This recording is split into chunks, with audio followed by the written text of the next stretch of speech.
Hi, Jonah.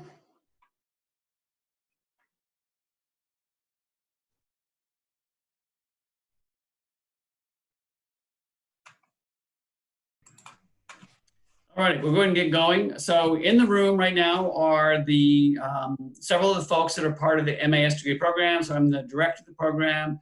Also on here is Yvonne Wu, who's the program manager for it. Professor Deutsch, why don't you introduce yourself a little bit so the students know, or prospective students know who you are. Hi everyone, I am one of the faculty directors of the program. I'm a member of the Computer Science and Engineering Department at UCSD, and my teaching and research specialty is data management, database technologies. Great, thank you. So also here is Kristen, who's our operations person, Stacy, who's our other program manager, and Keiko, who's the finance person. So it looks like we have 3 prospective students. So we're here for 30 minutes to answer questions that you might have about the program. So please feel free to ask away. Don't be shy. Yeah, so I work with a few data scientists right now, one of whom went to Berkeley's Master's in Information Science program. One thing that he really underscores is the importance of like his professional network that he's developed at his institution, even though it was also an online degree. Does UCSD have something similar to that in terms of the power of the network post-graduation? Well, definitely. As a matter of fact, we have even formalized it in the shape of a so-called course, which allows alumni of our program and guest speakers to come and give talks from their real life development in their current workplace to students. And every time such a talk finishes, we have lunch together with the guest, who ends up exchanging information and networking a lot with the students in attendance. And in many occasions, it has been the case that students applied and ended up working there after such meetings.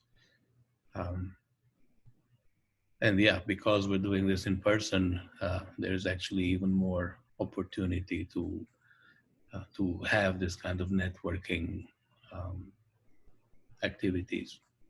Yeah, so your class is probably about 36 students from organizations all over the greater San Diego, sometimes Los Angeles, even San Francisco area. And since you're in class for 2 years together, you really develop a good working relationship with colleagues. So as Professor Deutsch said, it's not uncommon for our alumni to reach out and say, I've got a great opportunity at my company, because they know exactly what the program is, please share this, and we happily will share those kinds of postings when they come in with all the alumni of the program. Yes, and just to add to that, so you'll have your cohort group that you can network within, and typically the previous cohort group, so the year 2 students, when you're year 1, they're a great networking opportunity as well. And then once you're year 2, you can reach out to the year 1s. And we have a great alumni network with people reaching out to the cohorts that were either before or after them. And again, like Alin said, we get guest speakers, and they typically will reach out to us if they have an opportunity at their company, and we forward it on to the students. I've seen this happen multiple times, that I would sit in that talk and they would say at the end, oh, and by the way, we're hiring. Send me a resume, and then students would go and talk to them and ask them specifics in person right then. So it turns, this guest speaker program turns into a hiring fair on the spot. Thanks, Jonah. Other questions, please. Hi, my name's Haley. Hi, Haley. So I just had a question. I was looking through some of the information you guys posted about applicants, what their experience normally looks like. Personally, my undergrad degree was in political science. So my introduction to data science, which is the program I'm looking into, has been more informal. It's been more in my job, taking online classes, things like that. So in preparation for potentially applying for the DSE program, I was hoping you could talk a little bit about what maybe someone like me could do in order to better prepare and become more of a competitive applicant, and make sure I'm up to speed if I were to join the program.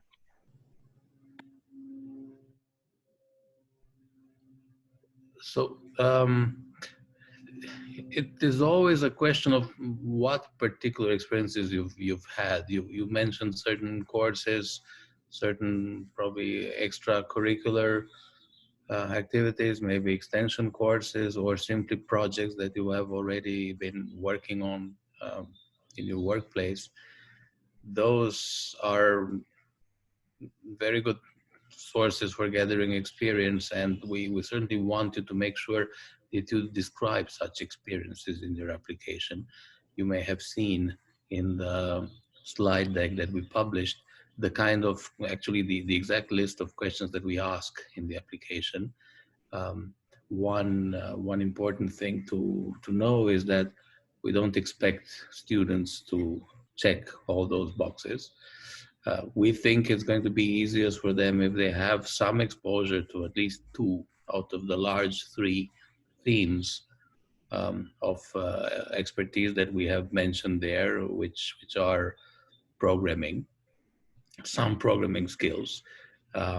If you've ever programmed something in Python or similar languages, then you can check that one off. The other one has to do with data management.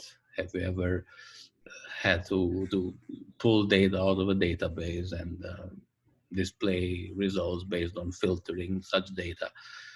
And the third one has to do with your exposure to the whole foundation of mathematics, statistics, machine learning concepts. As I said, we typically don't expect students to have done all of this. This is why they come here. At the same time, we want to make sure that they don't start completely from scratch. There are, as a matter of fact, on our website, some links to certain online course modules that we recommend people who have never seen, for example, database technologies, take. These are mini modules, very short, but they make sure that you don't start from scratch. In your case with political sciences, I would suspect that you were involved in looking at some analysis of large data sets. Was this ever the case? Yeah, so at my current job, we work with a lot of healthcare claims data, so I have a lot of exposure to that on a pretty regular basis, but I'm more concerned, at least right now, with the mathematical statistics background, and trying to supplement it with online classes, and I know you guys have an extension school. Are there any classes in particular from the extension school that you would recommend? Well, certainly probability and statistics introductory level would help. Be aware that all the courses here are self-contained. We do not make the assumption that you have already been trained in that field. However, we go fast. And that's why you probably don't want to have to go fast on all fronts. But it's self-contained and you will be able to acquire the knowledge. But yes, an introductory probabilities and statistics course would help tremendously. Another thing I might suggest, Haley, is if you start an application for the DSE program, you don't have to go through all the way to submit it. There's a fee and you may not be ready to do that yet. But if you go in and you start, you'll see there are 6 supplemental questions that the committee want all the applicants to complete. If you read those, that will also kind of give you an idea of the types of things that the faculty are going to be looking at from prospective students. Thank you, that's really helpful. Appreciate it. And I that just kind went, of, sorry. go ahead, Jonathan. I was just going to say that leads me to a question about these questions. Actually, kind of a 2-pronged question. Generally, how detailed do these questions get answered? What are you expecting? Are these, 3-page responses, or are these kind of brief, I've touched, Hadoop or Spark on these projects and I've used it for this? Or do you want like really granular explanations of how we've used these tools? Certainly don't go for the 3-page type of answer. No, we typically expect a paragraph for a particular project. If you have an interesting project that used one of the tools mentioned there, take a paragraph to explain what the project was doing and what technique among the list we have there you had to implement. And there may very well be other techniques that are related, and be sure to mention them. But yeah, that would be enough. Okay. That's We have what I another, figured. the other faculty director has joined us. Dr. Ilkay Altintas de Callafon has also joined us. Yeah, I would say that as I look to them, that I would say it's more often I see the error of too brief. Somebody will give a 1-sentence answer. Yes, I've worked on this before. That's not going to work. So we do need to see an example. I mean, your application is going to be stronger if there is an example where you can demonstrate where you used it, not just saying I haven't, but demonstrating a little bit. Okay. I also see that you separate between question 1 and 4. You don't include R as a programming language. I get that it's kind of more functional, more for data wrangling and cleaning, and not so much use it for like analytical modeling. But would you expect to see answers to question 1 including references to R? I mean, that's my primary language. I'm also familiar with Python, but I do 90% of my daily work in R, so I'm more comfortable writing that answer. What you just said here would be a perfect answer to put in there. Let me just tell you why it is that we discriminate among the languages. Yeah, when we say programming languages, we have in mind the general purpose cross computer science subfields languages such as, yes, Python or Java or C++ and so on. However, it often is the case that we see in applications that somebody has the kind of work where they can get away without them and program all their needs with, yes, R or similar. So certainly put it there. Okay. Thank you. Other questions that are on your minds, folks? We haven't heard from Shafali. Any questions you have? Hi. So from the question from Jonah about the R programming, I am basically familiar with SQL programming. Like I use it on daily basis for getting data and cleaning and analyzing. So would it be good to put that there? Like I'm familiar with R in Python. I take smaller online classes to work with those, but SQL is my primary language when I work with at work. Yeah. Again, what you just said would be the perfect answer to fill in. As I was saying, we do not expect strength on all of these tracks simultaneously.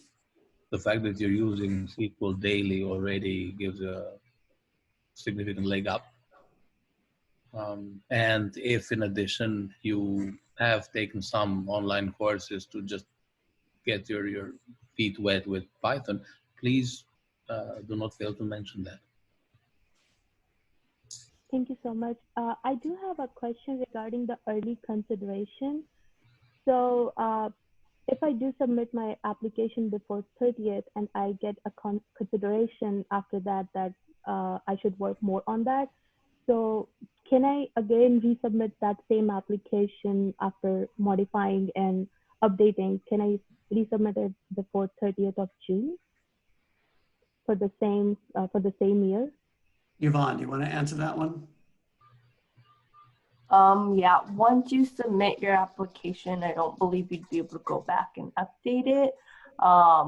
we could talk to graduate admissions to, unsubmit it if you need to add anything, or we can help add additional documents to your application if you have additional stuff you want to include. But typically, once you submit your application, it's in the system and you can't really go back to edit or change it. Okay, thank you. So basically, I have to submit everything updated by 30th of April.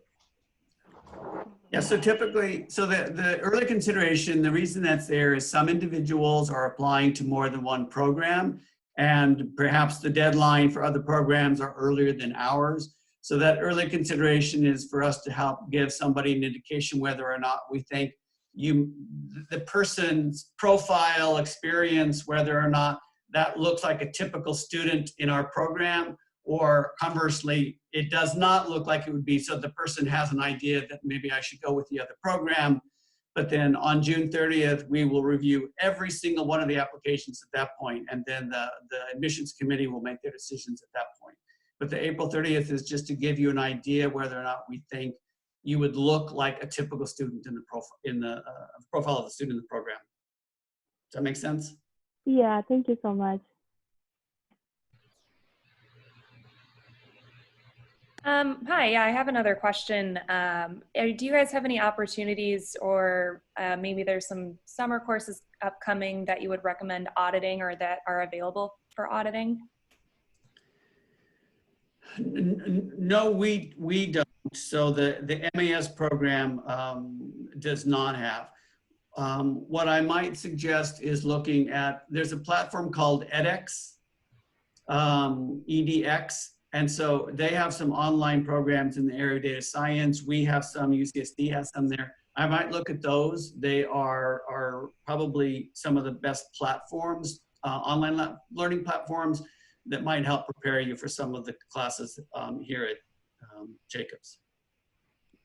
Thank you. edX.edu. As a matter of fact, our own faculty director, Ilkay, she is the provider of such online courses that have found extreme adoption and have been acclaimed, and one of them is very much related to the Python programming introduction that we have here. Yeah, in the chats, we posted a link, and you saw it here, yeah. So that might be a place to start. Is Python the core language used in the UCSD program, or do you guys use like C or something along those lines? We use a multitude, really. It's a representative language for an entire class of imperative programming languages, and we usually through UCSD one gets exposed to many others. But if we have to choose one, and for such a streamlined program as this one, we will choose one. Python is the one that data scientists in production today seem to prefer, which is why we're introducing it. However, we pride ourselves in educating you in terms of fundamental concepts and ideas rather than particular tools. So we promise that if the currently hot Python will be replaced by another one later on, this will not pose any problem. It will be easy to translate the concepts to whatever other language becomes fashionable later, which is unavoidable in our field. Right, thank you. Any other questions on your minds? Do you guys, on applications, if we include documents or supplemental projects that we've worked on, like I don't know, maybe some R Markdown outputs or just something that we've done to sort of showcase, you know, we've used ggplot in this way, we used Markdown in this way, we've generated these reports. Would that be something useful to the application other than just writing about it, to actually include things that we've made, things we've developed, or is that overkill? Faculty, would you read them? Excuse me? I said, Professor Deutsch, would you be likely to look at those? Ilkay, would you be? Yeah, we actually have been looking at them. We usually have some applicants who have done some really interesting projects, and they end up including quite a bit, much more than the paragraph I was talking about them. And, if it's an interesting one, yeah, we read them and we are impressed by them. And it's a faculty, it's a committee of faculty looking at these applications, and they all look at it. And that's generally one of the interesting parts of an application that way. Cool, thank you. What about like a Shiny application? Would you guys click through that and look at that, or is that's too much? I don't think it's too much, but I would make sure to also add the explanatory text, which highlights and summarizes, what are the challenges, what are the data science related topics that the application had to cover in order to be developed. So just make sure that you don't assume that the work speaks for itself. Okay, cool, thank you. Sure. So one of the defining characteristics about our MAS programs is that they have a very significant capstone project as sort of the final deliverable. I wonder if Dr. Altintas, could you talk a little bit about the capstone project process a little bit so they kind of have an idea of what that looks like? Yes, capstone is the project that everyone goes through as a part of the program as a finishing project. And it's a very involved real life project generally. What happens is the program goes through tracks of data science. You get different technical knowledge in data engineering, data analysis, and the big data topics. And capstone projects are designed so you can apply what you learned, so data communication, through visualization. Apply what you learned to a real life messy data set. And these are projects designed to have 3 to 5 students working over 2 quarters with a faculty member under the 10-step guidance process from the program that I go through with the cohorts coming in. And at the end of it, and we define a project together, and at the end of it, there is a presentation day. We call it the CEO presentation, and it's generally pretty exciting to see for all of us because it really showcases what the program has to offer, and all the projects are quite impressive in the end. Could you maybe give a couple of examples of the kinds of projects that people have done? Just a couple off your head. Yeah, good one to add, right? Over time, we had all kinds of projects. Projects related to smart cities and applications of that, like traffic or hazards and things like that. And housing prices, for instance, was one. We also have a set of social media analysis projects, from political science related ones to pandemic, actually, right there. So looking at distribution of networks of diseases through social media, or understanding links to these things through social media, I should say. And we also have a strong set of scientific data science applications, because at UCSD we actually have quite a multidisciplinary approach. So a lot of challenging scientific problems need data analysis. So that ranges from looking at medical device imagery to look for interesting things in them, to microbiome analysis, the gut analysis, the microbiome related to that. To this year, we have projects on cells, for instance, identifying different things in cells, and also the brain through brain imaging. We had heart imagery before, or cancer-related imaging applications. And of course, we have business-like applications. So those are like Amazon recommendations to trend analysis to predict manufacturing and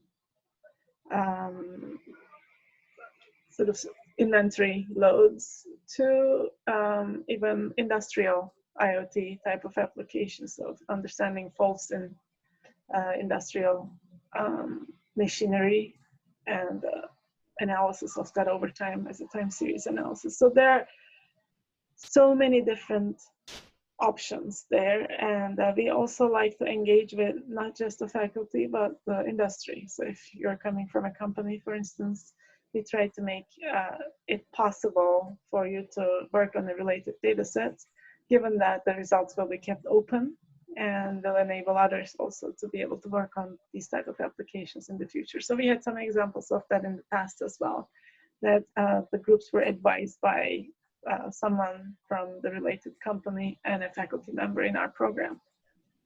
Hope that helps. Great, thank you very much. Okay, we've got a few more minutes. Are there any more questions that we could answer while we're here? Yeah, I'll throw another one out there. So I know this is more of a program for working individuals. I just out of curiosity, does UCSD have a program that's full-time that's data science focused? I know there's computer science, but what I've seen so far for data science, I believe it's the Jacobs program exclusively. So, Alin, would you like, or I can take that on as well? So until recently, no, this was actually the only offering, and data science related courses could be only taken within the computer science department, but there wasn't an official designation of a program as such. We have recently started a data science institute based on a large donation that came in the last couple of years. And that one is cranking up towards such a program that would be full-time. But they have just started with the first cohort. We haven't yet had any graduates from it. Great, thank you. How do you pronounce that? I've tried, I'm looking at the name right now and I have no idea how to pronounce that. I'm the subject matter expert because it's a Turkish surname. So I is not I, it's and when you think of how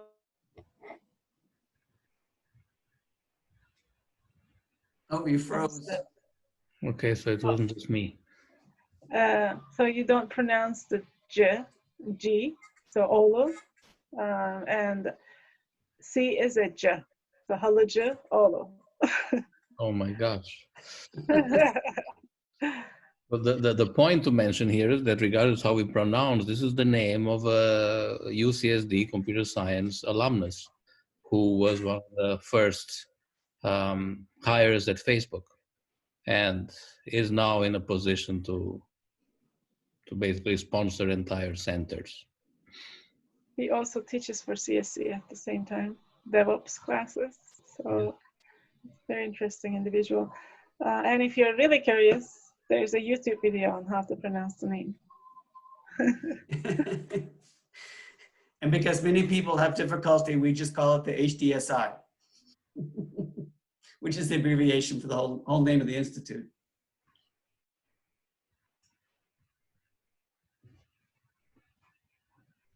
All right, we're about out of time. Thank you all for joining us today. Hopefully we answered some of your questions.